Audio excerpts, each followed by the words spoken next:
Dearly beloved, shall we meditate the Lord's word? We will ask the Lord to speak to us. Let us pray. Heavenly Father, we thank you for this wonderful time where we can come together and sit and discuss and meditate from your word. And Lord, so listen to your still small voice that continue to instruct and construct us. Speak to us, Lord. In Jesus' name we pray. Amen. Happy Children's Day to all of you, particularly to the children who are watching me. Children's Day has given visibility to kids everywhere, and everybody thinks about the children and their importance on this day. And Children's Day is celebrated after the birth anniversary of our former Prime Minister of India, Pandit Jawaharlal Nehru. Today, as we remember the 131st birthday of Jawaharlal Nehru, we also celebrate the Children's Day.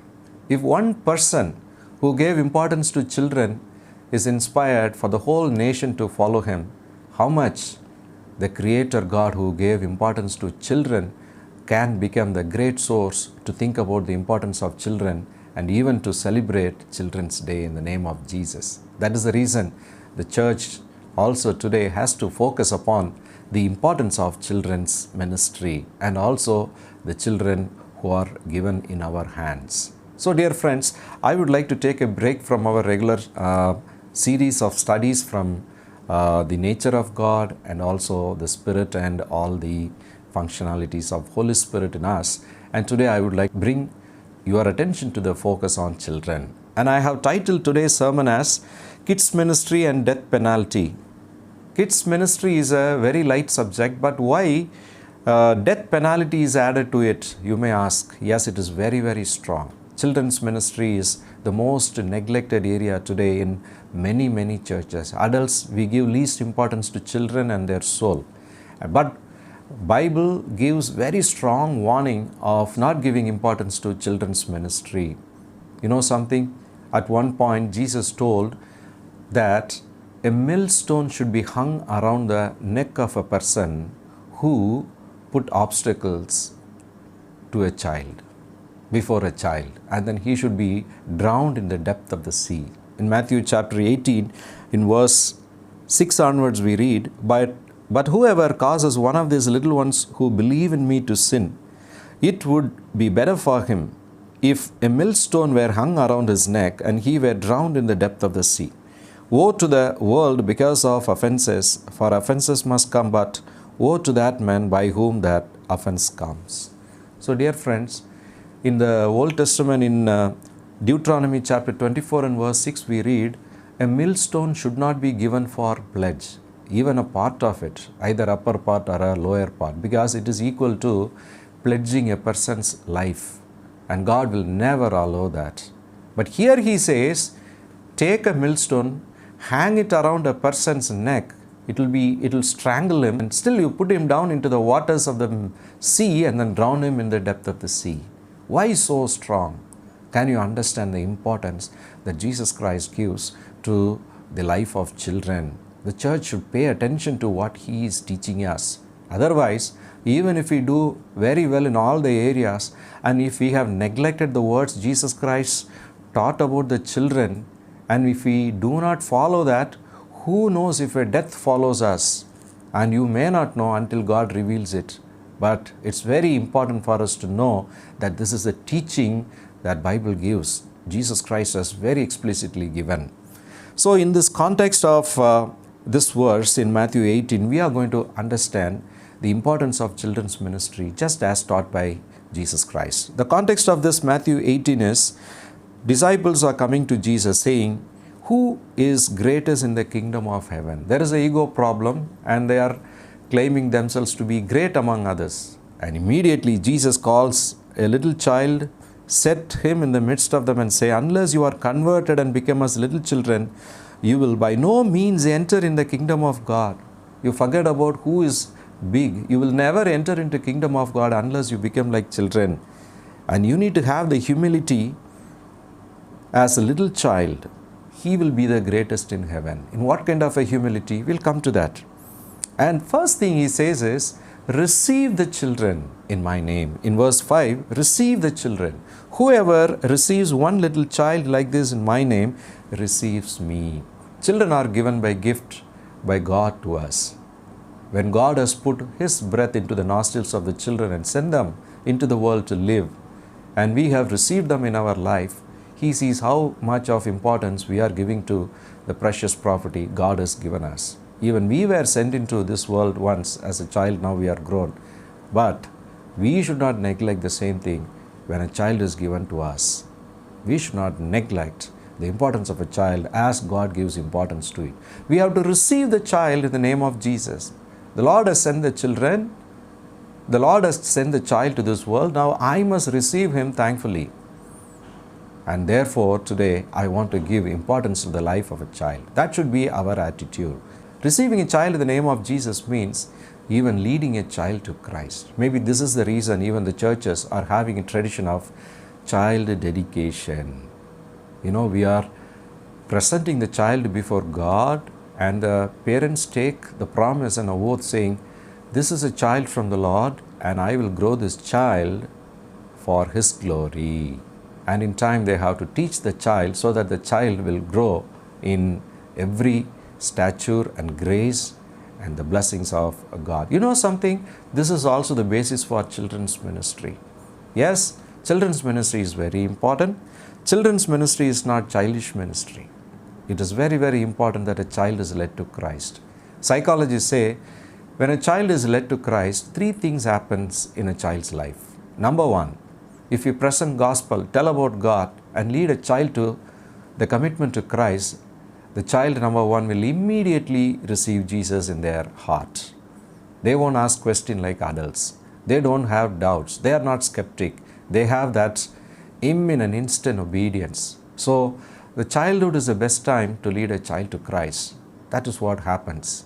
Therefore, in this advantageous years, we need to lead a child to Christ. Number two, when a child is led to Christ, he or she is saved from many future sins. Yes, the childhood is the best time to teach the fear of God. When they recognize God living in them, Jesus becomes their Savior, the children grow in the conscience of Jesus. And that gives them the strength to differentiate between good and bad. And then they are spared from many future sins. Yes, of course, people commit sin. As long as we live in sinful body, the pull of the sin is there. But when our conscience becomes stronger in Jesus, right from our childhood days, definitely the difference is seen and they are saved from many future sins. And thirdly, when a child is led to Christ, the life of the child will be useful to God all through their life. Yes, the entire life will be used for God. D.L. Moody was an evangelist. Every day he goes out for personal evangelism, it seems. And when he comes back in the evening, the wife asks, how many souls you led to Christ today? And one day, when she asked the question, D.L. Moody answered, darling, today I led 3.5 souls to Jesus. She said, 3.5 souls? Oh, 3 adults and 1 child, isn't it? He told, no, it is the other way. 3 children and 1 adult. How? Yes. Then he said, 3 children have full life to live for Christ. They are full tickets. And an adult already has lived his half life and half is gone. So they are the half ticket. 3.5 means 3 children and 1 adult.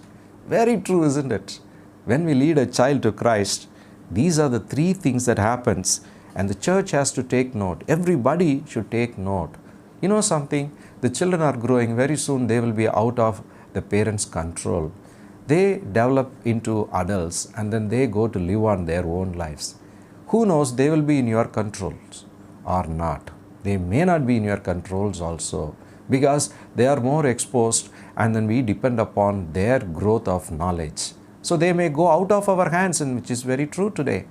But the best thing to have the children in our control is to lead the children to the controls of God.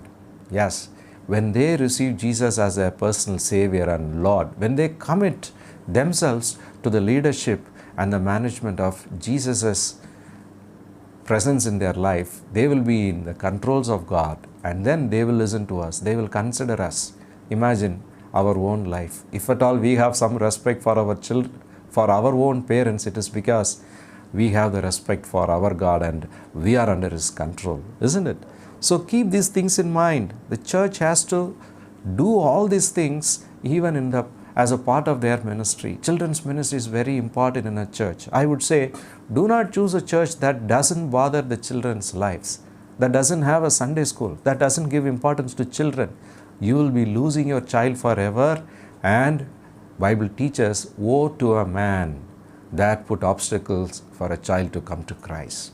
Receive the child in the name of Jesus. Secondly, believe in the children. Now, why I say believe in the children? I want to refer to that one particular thing. Believe that the children can believe in Jesus. Can a child receive Jesus? Can a child exercise faith in the Lord? Can a child become spiritual? Can a child commit to God? Can a child have faith at all? What is your answer? Maybe some of you may deny, saying a child cannot have the faith. Some of you may say yes. But what is the age, you guess, that a child can put their belief and faith in Christ? If you have a question, today you are going to put a full stop and get the teaching from Jesus. He says in verse 6, one of these little ones who believe in me, children believe in me. According to Jesus, children can believe and put their faith and trust in Jesus. It is only adults who waver, but they don't waver. They put their trust in Jesus. Maybe that is the reason Jesus told, unless you convert like a child simply trusts Jesus. They don't have any skeptic, doubtful speculations about Jesus. They simply believe. Their belief is just like a child that believes in the father and mother. And whatever father and mother does is good to them. They put their belief and trust in them. What they give, they eat. What they say, they do. And they are everything to the child. The child is totally dependent upon the father and mother. Similarly, God says, you believe in me. Just like a child which believes the father and the mother, you too believe in me. A child can believe in God. Many people have told that they have received Jesus as their personal Savior and have given their heart to Him even when they were children. Some people say even in 5 years, 6 years, a child can give heart to the Lord. But psychologists say the moment a child is able to recognize even a picture hanging on the wall saying this is God, this is Jesus, the relationship with God begins there. A child can trust the Lord better than even adults. Maybe that is the reason those days they started even giving baptism to children, saying a child can have faith just like an adult, a faith that qualifies them to heaven. So what is the problem in even introducing child baptism to them? Maybe this is one of the bases with which such traditions must have come into the church. And today people argue in both ways. But can you observe the faith in a child as Jesus Christ has taught? So dear friends, we need to also believe in the soul of a child. When Jesus says all these things, what He keeps in mind is a child has a soul. Can you disagree? No? A child has a soul. The soul has come into action when a child was born. The soul will never die. So a child has to go to live in eternity. That is why a teacher affects the eternity of a child, they say. If you lead a child to Christ today, it may take a child even to live in eternity, and that should happen. Believe that the child can believe in the Lord and commit yourself to the Lord, just like a child commits himself and herself to the undertaking and the care and the love of the father and mother. How many of you know the difference between the relationship of a own child and a different child? You may say someone as like, this person is like my son, this person is like my daughter. But the difference between we considering someone as children and looking at our own children is our children have that legal relationship to us. Our property will belong to them. Even if nobody wants to share, still legally it belongs to them. Similarly, when we come into the legal commitment, legal relationship with our Father, He is committed to us. He takes us to heaven and He shares His property. This is what the teaching of the Bible is. Receive the children. Believe the children. believe that they can put their belief in Christ, and you teach them to believe in Jesus Christ and lead them to Christ. And if you do not do that, that becomes an obstruction. And the Lord says, death penalty. Yes, a millstone can be hung around. If man doesn't do that, God will do that. Can we that time stand and say, why Lord? He has very clearly taught us. If we have neglected, this is the teaching for us. And one more thing Jesus Christ is very clearly teaching here is, relieve the children from destruction.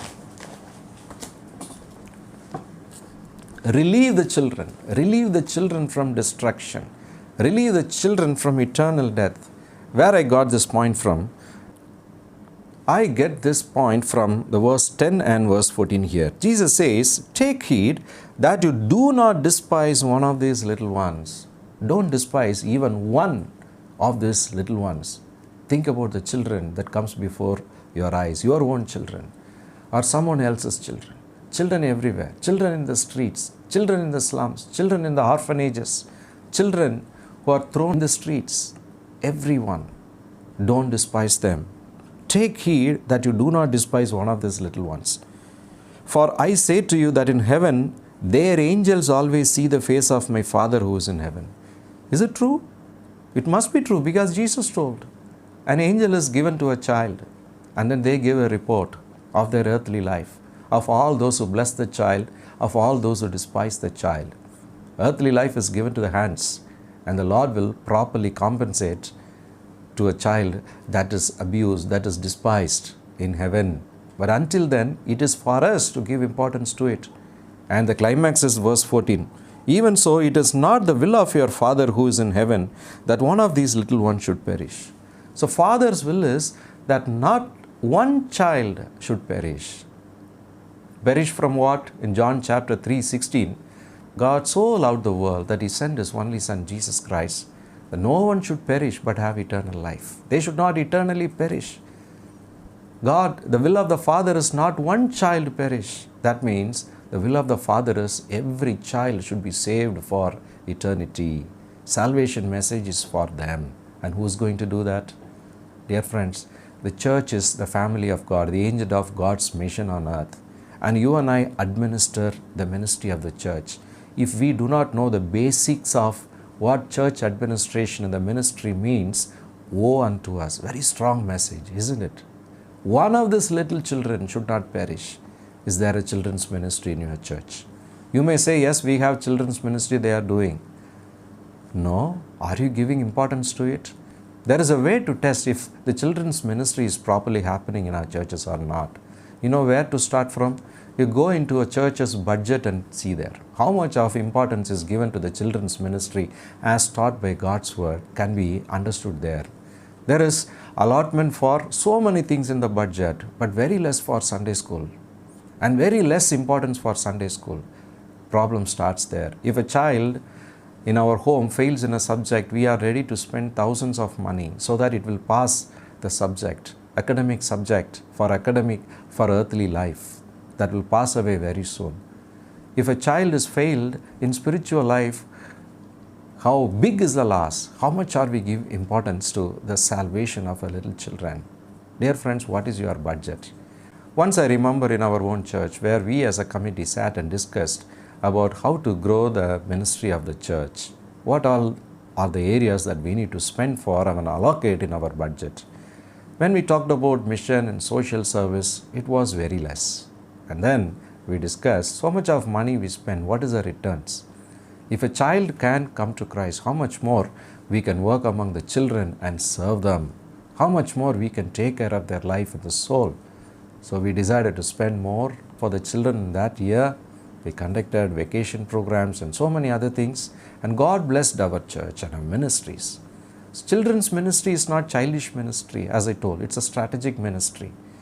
I told three things, three importance of leading a child to Christ. If a child can receive the Lord, if a child can be saved in their soul, and if children's ministry can be done in a massive way, if we can invest, if we can systematically invest so much in the service among the children, I think we can save a lot of children's lives.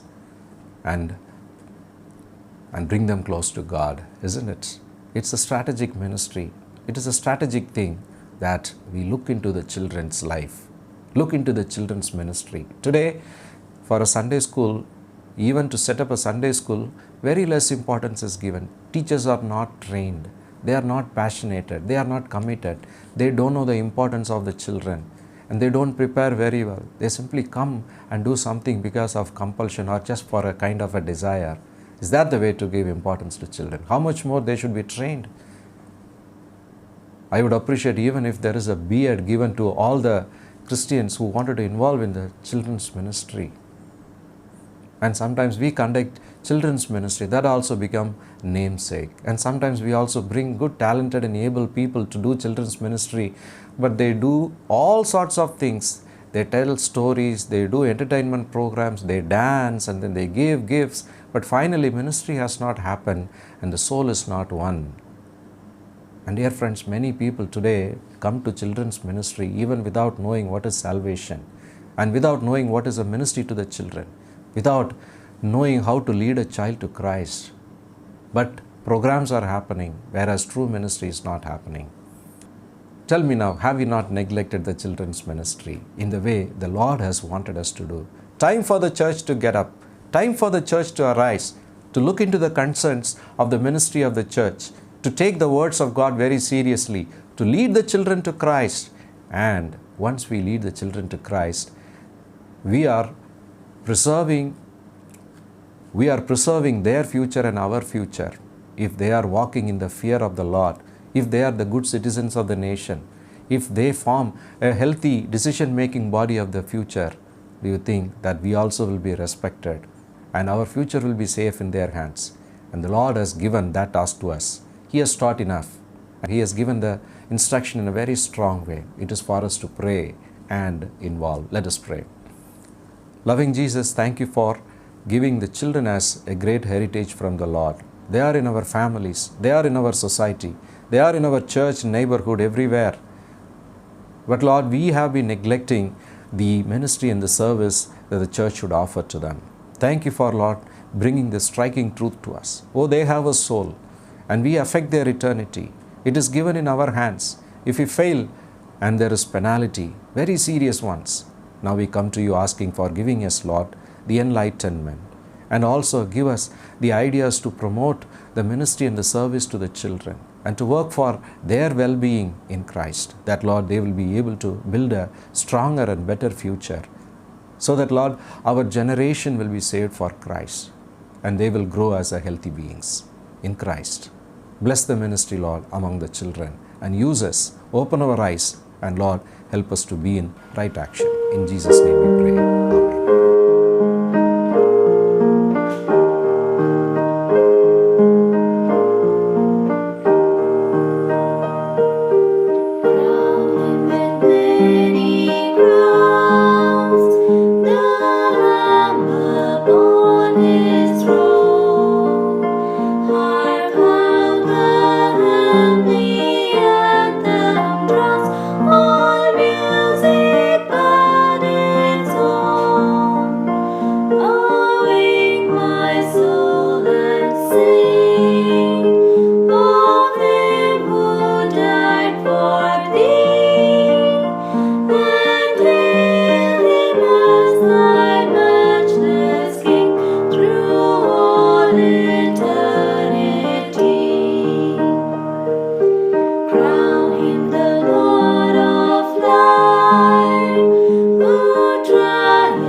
Crown him the Lord of peace.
blessing of God Almighty, Father, Son, and the Holy Spirit rest and abide with each one of us now and forevermore.